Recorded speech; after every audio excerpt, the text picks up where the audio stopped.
Good evening, everybody. This is the Camera Artist Guild Thursday Image Critique, and I am your host, George DeLoache. I'm a portrait artist and photographer's coach here in Los Angeles, California, and I am glad you're here, and I'm glad I'm here. We got some phenomenal images to look at. I really appreciate you guys sending them in. So anyway, let me get into the broadcast, or into the critiquing. Okay. All right, this is Tim Stanford. Great image, Tim. It reminds me of the 70s. When I come through the 70s, I'm a product of that. I had an afro that was huge, you know. I looked like the fly on car wash. And you probably, unless you're an older guy my age, you won't even know what car wash was. But it was a movie, and there was one guy in there with a big afro. But the model looks great. There are several people that mentioned it. I'll mention it again. Sometimes these lights will draw your attention away from the model because they are brighter than the model, specifically the one over here. You may be able to clone that out. I haven't tried it. I wonder if I go to the stamp layer and I just shrink that stamp layer up a little bit. Alt, stamp, and select, and let's go. Well, no. Control Z, back it out. Sample again. There. Alt, sample. Good. Okay. Now she's moved from that side a little bit, and I wonder, the patch tool might work on this. Whoops. That was clumsy. Let's go up here. Let's try the patch tool. It may not work. Patch tool is kind of funny. Sometimes they work and sometimes they don't.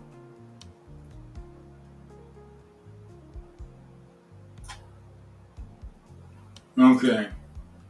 Now you've got a little bit of line here and there, so you just want to patch tool around a large enough section that it fades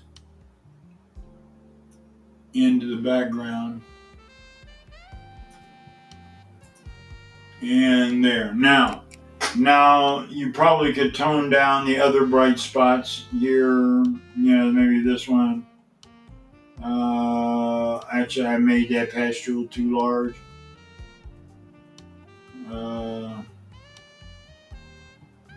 Yep, I made it too large. We'll try it right there. But now, see, all of a sudden, the model itself is really beginning to jump out. Let's see. I'm going to take this patch tool and try. This is great. There we go. Let's try it again. Now. Yeah. Okay. That toned it down a little bit. It didn't eliminate it. We could work at it, but I don't want to eliminate all of them. I want to leave some of it there so that it shines through. But now you're really drawing attention to your model, and she just jumps off the page because the lights are out of the way. So give that a try. You don't have to do it. You can keep it the way it is. You are the creator of the image. You're the one that decides what you're doing. But just as a possibility, something to tone it up, and something to think about when you're making when you're making the composition. Remember that bright light draws your attention. When you're looking at the image. So you've got mid-tone lady, you've got dark hair, you've got a darker background scene, and so you want to kind of keep it all on the low-key side. And bam, she just jumps off the page at you. Okay, Tim. Thank you, brother. Let's go here.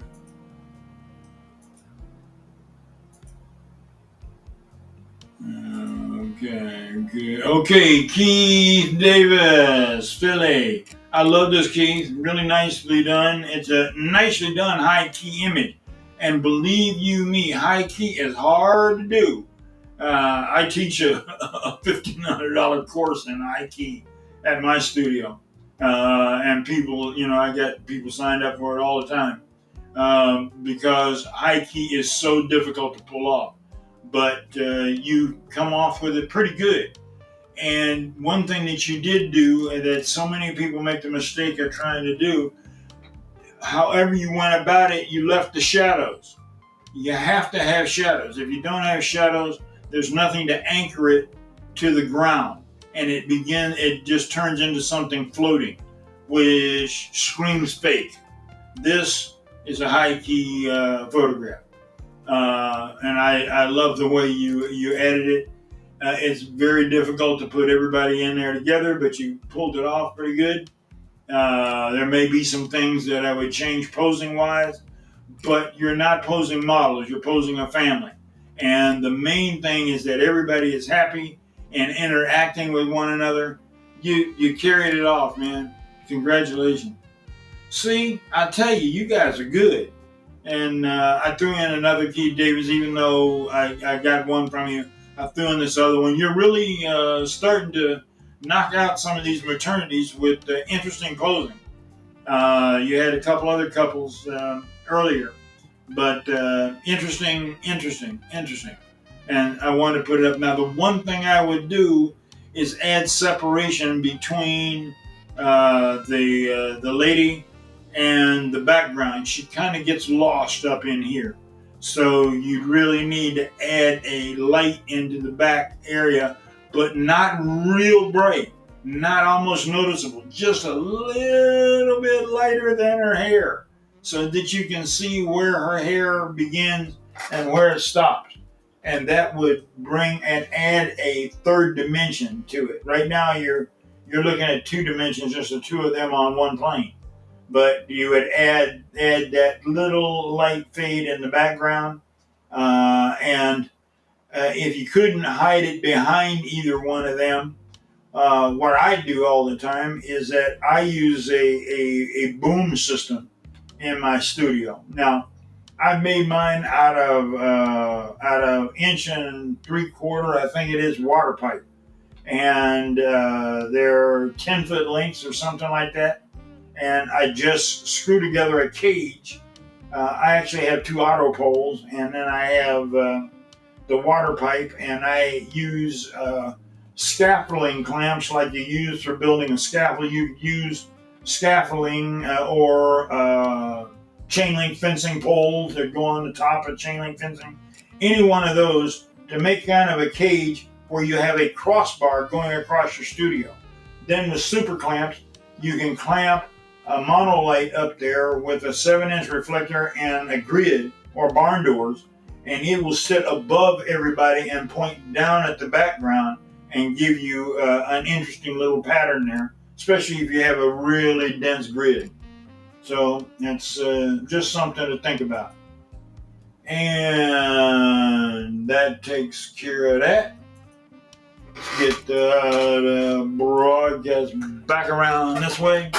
Okay, everybody, let me see. Are there any questions? And we don't see anything. Now, the one bad thing about I'm broadcasting with Restream. I was using vMix and the Facebook Live, and I can read who the comments come from. On Restream, they show the comments, but they don't show who they're from. So I have no idea. So I'm just, hey, everybody. Okay, I hope you got something out of it. If you have any questions, write those questions in. And I will try to answer them or bring them up in a broadcast. You got an idea for something that you want to learn more about, let me know. I'll bring a tutorial on that. For you guys who are new, if you are watching this broadcast outside of the Camera Artist Guild group page, If you're watching on the business page, or if you're watching on YouTube or one of the other places that it goes out. First, if you're watching on YouTube, smash the like button and share, and even subscribe to my channel so that we can help grow this medium. But come over to Camera Artist Guild Group on Facebook and join the group. Ask to join the group. I'll bring you into the group. Got a couple questions to answer so that I know which direction to take it. Join the group, and then all you have to do is do a post, and then in that post, attach an image to that post. It'll come up in the full feed in the discussion of the group, and other members can share with you and give you their ideas. And then I will pick 5. I actually went more than 5 this time, but that's because I loved every image as well. But I'll go with at least 5 images and do a critique on those.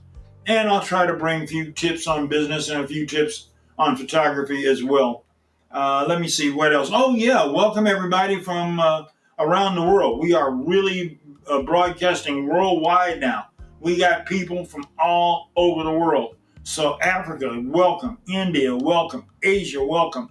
I'm so glad you guys are here. We're getting a strong contingency from Nigeria and Ghana. So welcome. Some people from Namibia and some from Kenya and Tanzania. So I love that. South Africa, pick up the pace. I haven't gotten anybody from South Africa in a while. And United States, you guys are falling behind Africa and India. So we need more members from the United States. I don't want to pass those guys up. I don't want to pass you guys up. So do me a favor, let your friends know, other photographers that you have. Go into photography groups and let them know about the broadcast so that they can come on over and we can build, because strength comes with a multitude of people. So anyway, that pretty much covers it for this week. You guys have been wonderful. I really love being able to bring this broadcast to you, and I hope that I have been helpful. That's my whole purpose in life. Let's face it, friends, I am in the 4th quarter of the game. I played 3 quarters of this game. I'm not looking to check out anytime soon, but I've got more time behind me than I do in front of me, and I can't take this knowledge to the grave. Now, when I was a beginning photographer, we didn't tell secrets. We kept those secrets like a magician holds on to his tricks, how he does it. And the only way you learn photography, there was maybe 1 or 2 photography schools around, but not very many at all. I think Rochester, where Kodak was one. I think Brooks had a course. But for the most part, you learned as an apprentice. You went to work for somebody, and they taught you, and then you held that information until you died, unless you found an apprentice that you could pass it on to. Well, I've accumulated over 50 years of photography knowledge, both in business and in photography, and I got no apprentice to pass it on to. So I'm passing it on to my students and on to you guys, and I hope it's helpful. Okay, good enough. We'll see you next week. Thanks. Let me get up here and okay, I do this every week. I lose the cursor. I can't find it. I got 3 monitors over here. Can't find the cursor. Okay, there we go. We're out of here. I think there's the end.